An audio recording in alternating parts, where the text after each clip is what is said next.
Mwaramutse neza mwese bakunzi ba Mutarama TV, twizere ko mukomeje kugira ibihe byiza, twizere ko mukomeje kumererwa neza, abakomeje kudukurikira ndetse n'abakomeje kubana natwe mu makuru n'ibiganiro byacu. Turi mu gitondo rero cyo kuri uyu wa kane ku itariki 17 ukwezi n'ukwa karindwi 2025. Mwese turabaramukije kandi tubifurije ibihe byiza cyane, tubifurije igitondo cyiza, tubifurije no guhaha mu karonka. Hanyuma mureke turebere hamwe amwe mu makuru azindutse avugwa, amwe mu makuru akomeje kugenda agaragara muri kano kanya, byinshi mu bikomeje kugenda bivugwa ndetse n'ibikomeje kugenda bitangazwa.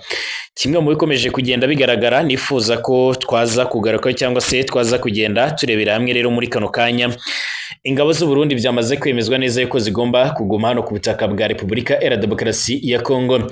Ni mu makuru akomeje guturuka rero hano i Bujumbura, mu gisagara ca Bujumbura nyine, ku mugwa mukuru w'ubutunzi ndetse n'Igitega ku mugwa mukuru wa politike, ku masoko yacu ajya atandukanye.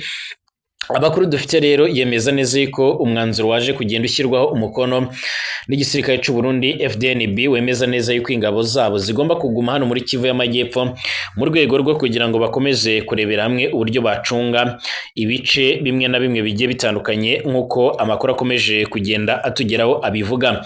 Bimwe mu bikomeje kugenda bigaragara rero n'ubundi bivugwa yuko izi ngabo z'u Burundi zagiye muri bino bice mu rwego rwo kugira ngo zirinde umutekano w'igihugu ndetse n'imbibi zihuza Burundi ndetse na Repubulika Iharanira Intwaro Rusange ya Kongo. Hanyuma muri aya makuru kandi ndaza no kukubwira yuko rwose igisirikare cy'u Burundi ndetse n'abawaza babashije gusubizayo intare za Sarambwe zari zigerageje kugaba ibitero. Ibirometero bikeya rero uvuye kuri Bukavu hongeye kugaragara imirwano ikomeye cyane, nk'uko bizamaze gutangazwa na societe civile n'ibitangazamakuru bimwe nka Radio Okapi ndetse na Media Congo Akadomonet. Ibitero bigaye ko mu buryo bwimbitse cyangwa se mu buryo burambuye. Ndakubwira byinshi mu byamaze gutangazwa na General Kainerugaba Muhoozi, ni umugaba mukuru w'igisirikare cya Uganda, akaba n'umwe mu bayobozi bakomeye cyane nk'uko bikomeje kugaragara. Uyu muyobozi kandi nk'uko bikomeje kugenda bitangazwa, akomeje kugenda ashimangira ndetse anagaragaza neza yuko rwose bimwe mu bikomeje kugenda bigaragara bishobora n'ubundi kongera guteza impaka bigendanye n'amagambo yaje kugenda atangaza. Yongeye guca amarenga yuko UPDF ni igisirikare cya Uganda gishobora kwinjira mu rugamba arwana muri za Uvira muri Kivu y'Amajyepfo. Hanyuma mwaramutse mute, mumeze mute, mutubwire uko mumeze n'uko mumerewe, munyuze mu mwanya w'ibitekerezo. Natwe twaramutse neza, tumeze neza. Nuko mbashuje mwese abari ko baradukurikira bari mu Burundi, abari mu Rwanda, muri Uganda, Tanzania, Kenya ndetse n'ahandi. Mbifurije ibihe byiza, mbifurije kumererwa neza, mbifurije gukomeza kugira ibihe byiza cyane. Abari bigata amasimbi mu bihugu bigiye bitandukanye, namwe mbifurije gukomeza kugira ibihe byiza cyane. Hanyuma kandi reka mbabwire ngo rwose abakomeje kudukurikira muhereye mu bice bigiye bitandukanye, mbifurije kugubwa neza.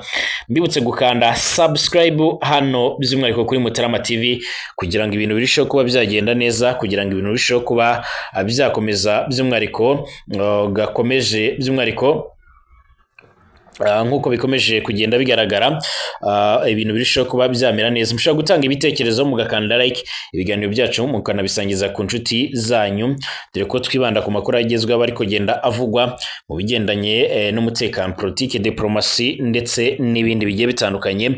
Munyemerere rero aya makuru by'umwihariko tuyahere ku bikomeje kugenda bigaragara. By'umwihariko ntabwo ndaza kujya kurereka mere ku bikomeje kuvugwa hano, by'umwihariko ku bigendanye n'igisirikare cy'u Burundi. Abantu benshi barabizi neza yuko guhera muri 2023 ingabo z'u Burundi zatangiye kugaragara mu maplasi akomeye cyane hano muri Kivu y'Amajyaruguru ndetse n'iy'Amajyepfo.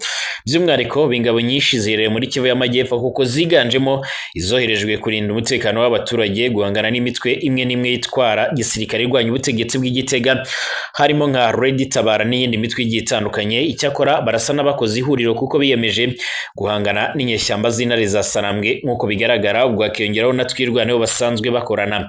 Aha rero kandi hagaragara ibindi bice bigiye bitandukanye by'ingabo z'u Burundi nyine barimwo abaje gucungera imipaka ihuza Burundi na Repubulika Iharanira Rusange ya Kongo. Nubwo uyu mwari wa M23 inshuro nyinshi wakomeje kugenda utakamba ndetse unasaba yuko izi ngabo z'amahanga zava muri bino bice byose, amakuru dufite nuko ikiringo cyangwa se by'umwariko manda y'izi ngabo igomba gukomeza n'ubundi nkuko amakuru yakomeje kugenda atugira bivuga. Twifashishije amasoko yacu mu gisirikare cy'u Burundi FDNB yemeza neza yuko abasirikare b'abarundi batazova muri RDC nkuko byoma bigaragara. Ubushikiranganji bwo kwivuna abansi bumenyesha ko ikiringo cy'abasirikare bari kugarukana amahoro n'umutekano muri Repubulika Iharanira Rusange ya Kongo kitaragera kurangira, ahubwo n'ubundi kibandanya ndetse gishobora kongerwa. Ibiri mu byatangajwe na Alan Tiliberiti Mutabazi amenyesha ko abasirikare bari muri icyo gihugu nyine kugira ngo bacungere umutekano ku rubibe Burundi buhana na Repubulika Iharanira Rusange ya Kongo kugira babumbatire amahoro ndetse n'umutekano.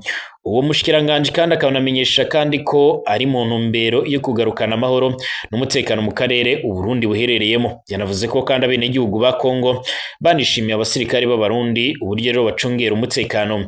Nkuko bigaragara izi ngabo z'u Burundi zimaze igihe kinini cyane zikora ibikorwa bigiye bitandukanye hano muri Kivu y'Amajyepfo, nubwo benshi bavuga yuko izi ngabo zitari zikwiye kugaragara muri kino gice nkuko bigaragara.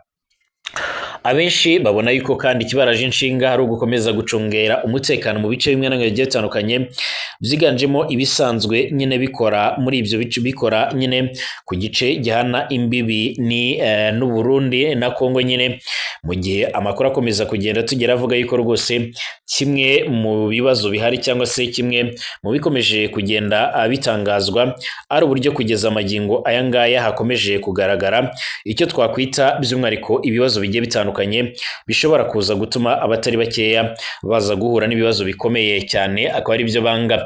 Byemezwa ko ingabo z'u Burundi zihora zifite amakenga yuko rwose hashobora kuza ibitero bikomeye cyane bikazashiduka byageze hano mu gihugu cy'u Burundi, akaba ari nayo mpamvu nimero ya mbere ikomeza gutuma hakomeza kugaragara ibikorwa nk'ibi ngibi nkuko bikomeje kugenda bigaragara. Hanyuma amakuru akomeje kugenda avugwa ariko tukigenzura neza 100% nkuko bikomeje kugenda bigaragara, by'umwariko nuko igisirikare cy'u Burundi FDNB cyo n'abawaza bashoboye guhagarika bimwe mu bitero byari byagerageje kugabwa, by'umwariko bikaba byashakaga kwibasira ibice bimwe na bimwe bicungeramwo izo bacungera nyine.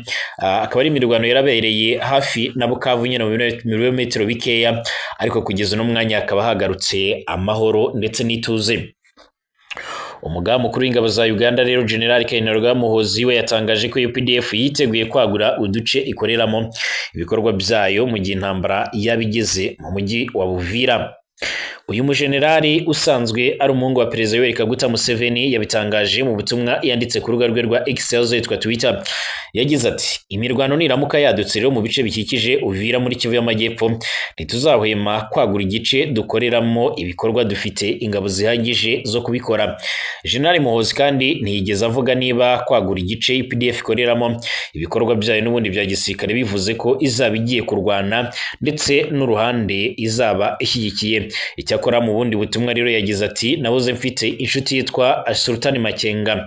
Yavuze kandi ko mu bitazongera kubaho na rimwe ari uko abacwezi barasana n'inkotanyi, ati byo ni ubucucu bukomeye cyane tutazongera kugira, rero Mana ishobora byose uzadufashe.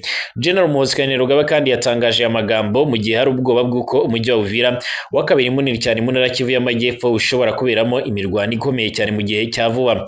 Kuri ubu yaba uyu mutwe w'inyeshyamba zinariza Salamwe ndetse n'ingabo za leta, buri ruhande rukomeza gushinza urundi kuba rukomeje kurunda ingabo nyine ndetse n'intwaro hafi y'uyu mujyi nkuko bigaragara. Inyeshyamba by'umwariko kandi zirashinza leta kohereza ingabo nyinshi mu duce ndetse no mu bindi bice birimo rero n'umujyi wa Bujumbura w'i Burundi nkuko bigaragara mu rwego rwo kugaba ibitero mu bice bigenzurwa n'izi nyeshyamba.